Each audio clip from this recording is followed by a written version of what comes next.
دیکھیے حضور کا جو آخری خطبہ تھا، خطبہ حجۃ الوداع، اس کے اختتام پر آپ نے اپنی دعوت کے جو اہم نکات تھے ان کو خوب کھول کھول کر دوبارہ آخری مرتبہ بیان کیا، اور مجمع تھا 1.25 لاکھ کا۔ جسٹ امیجن، اس وقت آج سے 1400 برس پہلے 1.25 لاکھ، اور حضور ایک ایک لفظ 3 مرتبہ بول رہے تھے۔ لاؤڈ اسپیکر تو تھا نہیں، کچھ لوگ ادھر کھڑے ہیں، وہ آگے، اس سے آگے لوگ کھڑے، تو آپ نے ادھر رخ کر کے کہا، اس نے آگے بولا، اس نے اس سے آگے بولا، تو 1 لاکھ تک پہنچایا۔ اس طریقے سے 3 دفعہ، پھر سامنے آپ نے رخ کر کے وہی بات کہی، پھر بائیں طرف رخ کر کے وہی بات کہی۔ جب آپ کا خطبہ ختم ہو گیا تو آپ نے ایک سوال کیا، الا هل بلغت، لوگوں میں نے پہنچا دیا یا نہیں؟ اور حیرت ہوتی ہے کہ اس کے جواب میں صحابہ نے 4 باتیں کہی۔ عام طور پر صحابہ کا جو انداز ہوتا تھا، حضور جب پوچھتے تھے کوئی سوال تو عام طور پر کہتے تھے اللہ و رسولہ عالم۔ یہ جو چلبلے قسم کے شاگرد ہوتے ہیں، کبھی جو اساتذہ کے اوپر بھی اپنا روب گاڑنا چاہتے ہیں، وہ تو جس بولیں گے اپنی طرح ذہانت کا ثبوت ہو جائے، لیکن حضور کے وہ شاگرد بہت مؤدب لوگ تھے، اللہ و رسولہ عالم۔ پھر آپ دوبارہ پوچھتے تھے تو پھر جیسی بات بھی ذہن میں آئی کہہ دیتے۔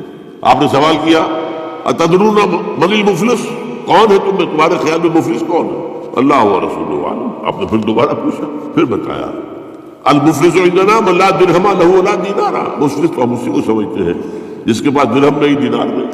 تو میں یہ کہہ رہا تھا کہ عام طور پر صحابہ کا جواب ہوتا تھا اللہ و رسولہ عالم۔ یہاں وہ بھی سمجھ گئے تھے کہ یہ حضور کیوں پوچھ رہے ہیں، ایک رسپانسبلٹی تھی جو آئی تھی، جس کو سورہ مزمل میں کہا تھا انا سنلقی علیک قولا ثقیلا، ہم آپ پر ایک بڑا بھاری بوجھ ڈالنے والے ہیں، وہ کندھوں پر آیا تھا، جس کے لیے تنبیہ بھی آ گئی سورہ مائدہ میں، یا ایھا الرسول بلغ ما انزل الیک من ربک وان لم تفعل فما بلغت رسالتہ، اے رسول پہنچا دو جو کچھ بھی نازل ہوا ہے آپ پر آپ کے رب کی طرف سے، بلغ ما انزل الیک من ربک وان لم تفعل فما بلغت رسالتہ۔ اب یہ جو بوجھ تھا اس کی ذمہ داری کا، حضور کو معاملہ معلوم تھا، اس لیے کہ سورہ اعراف میں یہ آیت آ چکی تھی، نوٹ کیجئے، آیت نمبر 6 ہے، فَلَنَسْأَلَنَّ الَّذِينَ أُرْسِلَ إِلَيْهِمْ وَلَنَسْأَلَنَّ الْمُرْسَلِينَ، ہم لازماً پوچھ کر رہیں گے ان سے بھی جن کی طرف رسولوں کو بھیجا، اور ان سے بھی جنہیں رسول بنا کر بھیجا۔ أَلَا هَلْ بَلَّغْتُ إِنَّا نَشْهَدُ أَنَّكَ بَلَّغْتَ رِسَالَتَ وَأَدَّيْتَ الْأَمَانَةَ وَكَشَفْتَ الْغُمَّةَ وَنَصَحْتَ الْأُمَّةَ۔ 4 بار حضور ہم گواہ ہیں، آپ نے حق رسالت ادا کر دیا، حق امانت ادا کر دیا، یہ قرآن آپ کے پاس امانت تھا، ہمارے بھی اللہ نے بھیجا تھا، آپ کی ذمہ تھا ہمیں پہنچانا، آپ نے پہنچا دیا، آپ نے ہماری خیر خواہی کا حق ادا کر دیا، اور آپ نے گمراہیوں کے بادل چھانٹ دیے۔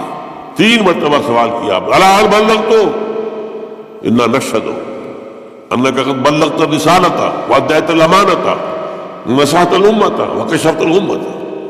پھر نگاہ اٹھائی آسمان کی طرف، انگشت شہادت سے اشارہ کیا، اللہم اشہد اللہم اشہد اللہم اشہد، اے اللہ تم ہی گواہ ہے، میں نے اپنا حق ادا کر دیا، یہ مان رہے ہیں کہ میں نے پہنچا دیا، یہ گواہی دے رہے ہیں کہ میں نے پہنچا دیا۔ اب قیامت کے دن کیا ہوگا؟ ہر امت پر جب ایک کلیکٹیو قسم کی وہاں پر رسپانسبلٹی آئے گی، ایک تو ہے ہر شخص کا انفرادی حساب، کلہم آتی ہے یوم القیامت فردا، پہلے ایک اجتماعی فیصلہ بھی ہو، اس وقت جو ہے وہ ہر اس امت کا جو رسول ہے وہ کھڑے ہو کر ٹیسٹیفائی کرے گا، اے اللہ تیرا جو پیغام مجھ تک آیا تھا میں نے پہنچا دیا تھا، ناؤ دے آر ریسپانسبل۔ یہ ہے وہ معاملہ جو قیامت میں ہوگا، اور سورہ نساء کی 41ویں آیت میں سے نقشہ کھینچا گیا، اور روایت آتی ہے کہ حضور نے ایک مرتبہ عبداللہ ابن مسعود رضی اللہ تعالیٰ عنہ سے کہا کہ مجھے کچھ قرآن سناؤ۔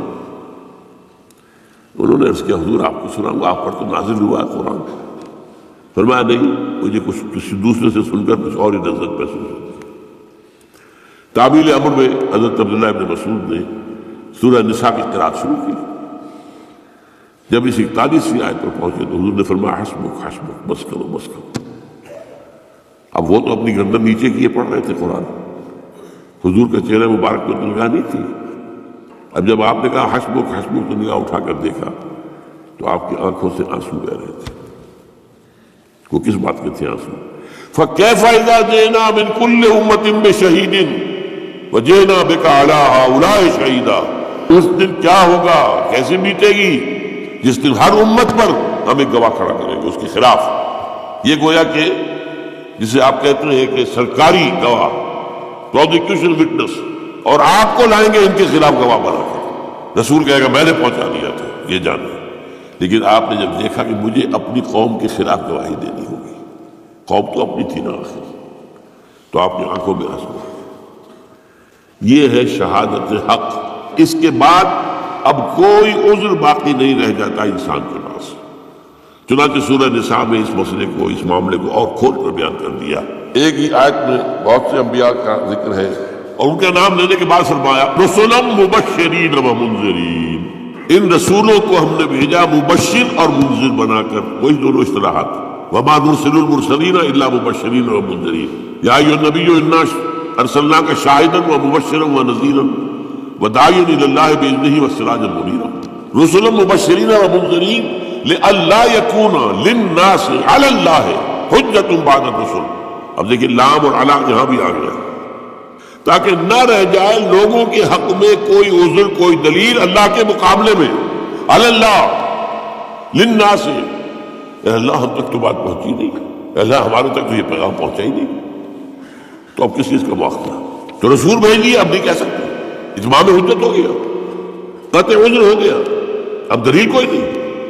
رسلا مبشرین و منذرین لئلا یکون للناس علی اللہ، لام و علی، حجت، کوئی حجت نہ رہ جائے، لئلا یکون للناس علی اللہ حجت، وکان اللہ عزیزا حکیما، اللہ تعالیٰ جو ہے وہ عزیز ہے، زبردست ہے، وہ جیسے چاہے حساب لے لے، لیکن حکیم بھی ہے، اس نے ہر شے کا قانون بنا رکھا ہے۔ یہ شہادت علی الناس تاکہ محاسبہ اخروی کے لیے ابتدائی بنیادیں تو وہ ہیں جو انسان میں رکھی ہوئی ہیں، سمع و بصر ہے، عقل و خرد ہے، نیکی بدی کی پہچان ہے، روح میں اللہ کی معرفت ہے اگرچہ سوئی ہوئی، روح میں اللہ کی محبت ہے اگرچہ خوابیدہ، لیکن یہ 5 چیزیں دے کر تمہیں بھیجا ہے دنیا میں، ایسے ہی بغیر تیر و تفنگ کے اور بغیر ساز و سامان کے تمہیں نہیں ڈال دیا امتحان کے اندر۔ اس کے بعد اس کی تکمیل کر دی گئی، اتمام حجت، قطع عذر، نبیوں کو بھیج کر، رسولوں کو بھیج کر، اب تو کہہ ہی نہیں سکتے۔